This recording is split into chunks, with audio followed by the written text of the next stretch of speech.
The national champion Tom McEwen against John Force in first round racing at the Cajun Nationals, and John Force prevailing.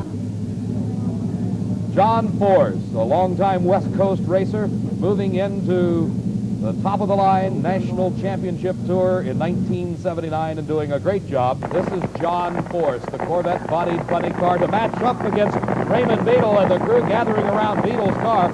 Off in the darkness, it's difficult to tell exactly what is happening, but Beadle's crew, working frantically, is yet to fire.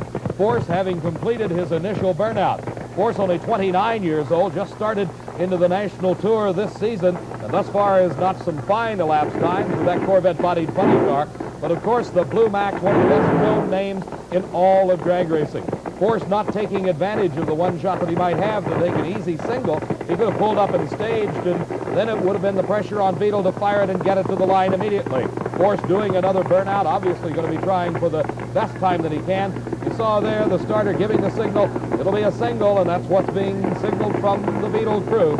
That's it. The Blue Max out of competition. Some mechanical problems. We'll attempt to find out why, as John Force on a single run. He must make the same number of runs as his competitor, which is Kenny Bernstein, having already won his semifinal match. It'll be Bernstein against Force in the finals at the Cajun Nationals. Right now, let's see if he can notch a low elapsed time, lower than the 6.49 second time by Bernstein, to give him lane choice.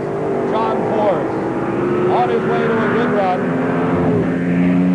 He does not. 6.52 seconds at 227 miles an hour, and that could be an important factor in the competition in the finals as to who gets the choice of lane. A dejected crew around Raymond Beadle's car. The car, we understand, unable to fire because of ignition problems.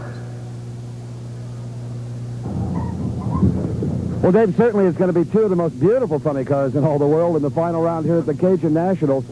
Kenny Bernstein's Chelsea King out of Texas and from California. In his rookie year on the Pro Tour, he's been drag racing on the West Coast for a number of years, but the first time with a really quality operation is John Force. And I'll tell you what, when he gets the helmet off, it'll probably be full of adrenaline. These guys have worked hard. John Force, did you think it was possible? The final round of national event. Can I say, the Lord's with me here. I'm digging this. He, I guess, brakes didn't fall with Raymond there, and they fell with me, and I'm going to put Wendy's right in the winner's circle on this next one because she ran good, and she shook just a shade, but she was making it. She's ready to run. Okay, you didn't get lane choice, so Bernstein ran a little quicker. Is that a factor, do you think? It could be a factor, but I think when the Lord's rolling with you, it's rolling. I'm going in that final round. On a hot roll, John Force. That's the finals for the Cajun Nationals. It'll be John Force in his Corvette-bodied car against Kenny Bernstein, driving the Plymouth Aero-bodied creation. We'll see the final between Bob Glidden and Lee Shepard in just a moment, but right now, the sound of funny cars. John Force driving the Corvette-bodied car, Force hailing from Placentia, California, up against Austin, Texas, Kenny Bernstein. The 34-year-old Bernstein returning to drag racing last season after a 5-year layoff, at which time he formed his own business chain of restaurants throughout the United States and decided to come back into drag racing first class, and he did it with this beautiful Plymouth Aero-bodied car. John Force, a longtime racer on the West Coast, he also picking up a major sponsorship and deciding to head on the national tour throughout all of 1979, and he's earned his way right here into the finals at the Cajun Nationals. Two of the best funny cars in the country meeting at State Capitol Dragway in Baton Rouge, Louisiana.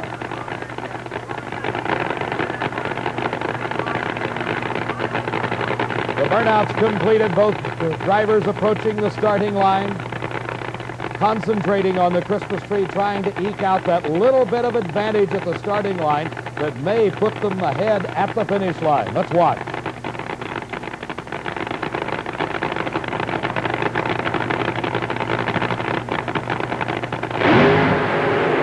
And it's John Force out first, but something goes wrong, and Kenny Bernstein wins his first ever NHRA national title. 6.45 seconds at 233 miles an hour. Let's watch in the instant replay. You see the flames standing off from the headers, indicating they're at full throttle as they leave the line. Right there, some mechanical problems set in for John Force. The jubilation of the win for Raymond Beadle as the next pair of cars, two Corvettes, two of the best in the country. Tom Hoover, the Showtime in the lane nearest us. Across the way, John Force from Fullerton, California.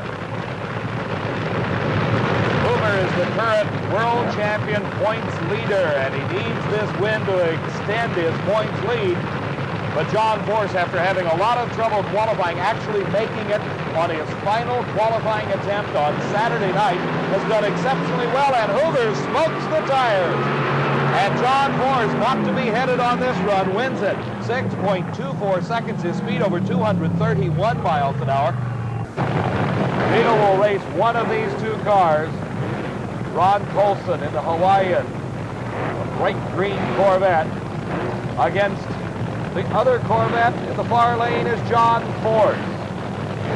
Force, a bit of a surprise to make it this far. He had difficulties qualifying, did a fine job in the previous round in defeating Tom Hoover. Very consistent in the 620s, as has been Colson. Roland Leong, the car owner and crew chief for Colson, noted for making horsepower. Can he stick him to the ground? No, he cannot. Smoking the tires is Colson. And it's all over as John Force streaks to another win. 6.29 seconds. His speed 233 miles an hour. So it will be Raymond Beadle in the Blue Max as John Force wins it right there. Let's join Steve Evans. John Force, no matter how big the margin, you never seem to know if you won or not. I never know, do I? Tired.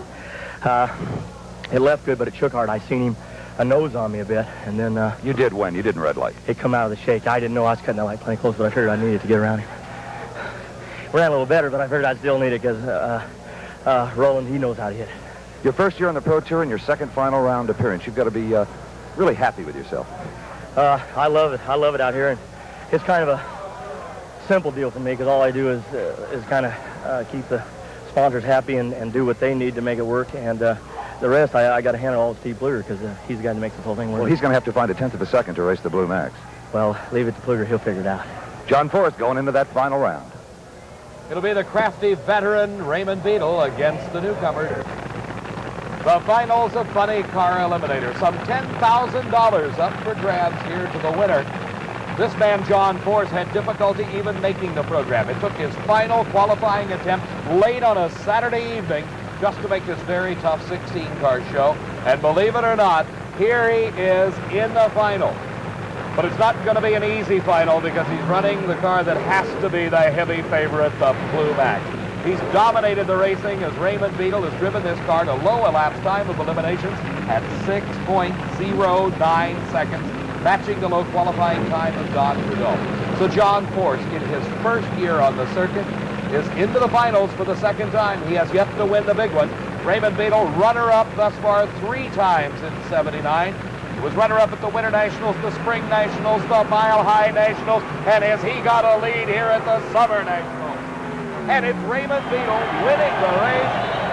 His elapsed time somewhat slower at 6.37 seconds than his previous rounds. But as it goes in drag racing, he got to the finish line ahead of John Force, giving him the big win that moves him into the #2 place in the World Championship points chase. John Force from Fullerton, California. From Fullerton, California comes the Corvette of John Force. This is the final race in the second round of Funny Car Eliminations. Alongside of Force and in the left-hand lane, or the good lane, is Joe Pisano's car, driven by Tom Ridings. Ridings has advanced up from the Pro Comp ranks, those are the alcohol-burning funny cars. Now in the nitro burner of Joe Pisano and smoking the tires, going all over the racetrack is Ridings. He's still in it, but from behind comes John Force, just sticking with it at 7.23 seconds. Hardly any time to talk about, but it's all important as to who gets to the finish line first. The times really mean very little except for lane choice, but it's who's at the finish line first. That's what counts. The losing time for Tom Ridings was a 7:27. As we watch, we see Ridings going up in smoke just a few hundred feet off the starting line. The car drifting sideways. He gets it back straight. It goes sideways again. He drives it straight again. He gets back in it on the power, but here comes Force. And look at the Corvette move by just at the very few final feet. John Force, that's one you might have thought you lost had you not stuck with it. Steve, I made one of those all-time screw-ups. I left the starting line in high gear. I can't believe I did it. My car was weird acting. I went out there and just did everything wrong. Pedaled it, hit it, but I seen he was in trouble. I recovered it, reached down and shifted it in high gear, and I was in high gear. I got to apologize to my guys because they've worked hard, and I screwed it up, and the Lord just let us pull that one right out of the bag. You've got a reprieve as you go into the semifinals. You'll never do that again, probably. Oh, I'm going to make a lot of mistakes before this thing's over, but that's a killer to be that dumb. It's dumb. It's the pressure. When I got in the glue box, the car was sideways coming out, and I had to pedal it, so I thought, well, I'll leave it in high gear and try to do another dry with it to save from wearing the clutch. And when I backed up, my whole program changed, and I never thought to put it back in low, and it was just one of those dumb... Seems to me it takes a heck of a guy to admit it. I'm a heck of a guy. Okay, John Force goes into the semifinals with the Wendy's car. We'll be back with more racing from the World Finals in just a moment. As Gordy Bonin watches, John Force hopefully overcomes his mistake of the previous round and will start the car in low gear off the starting line. He had a big break as he wanted his crew member directing him back into his own tracks, trying for the traction that he hopes, against hope, will be there. Alongside of him, Trip Shoemake. Driving for Johnny Loper, Shoemake hailing out of Phoenix, Arizona. As he told Steve a little bit earlier, this is the first time he got to the semifinals of a national event this year. In the previous round, Shoemake with a 6.60 easily outdistanced the time by John Force. But all important right now is how quick will they run to determine who gets the lane choice in the finals against Gordy Bonin. And they both smoked the tires. John Force drifting out towards the guardrail. He backs out of it and gets back in it, but it's too late as Trip Shoemake moves into the finals.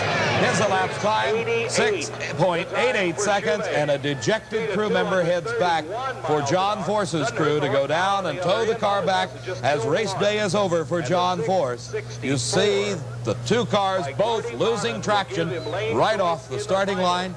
And Shoemake, recovering the quickest, gets the traction back.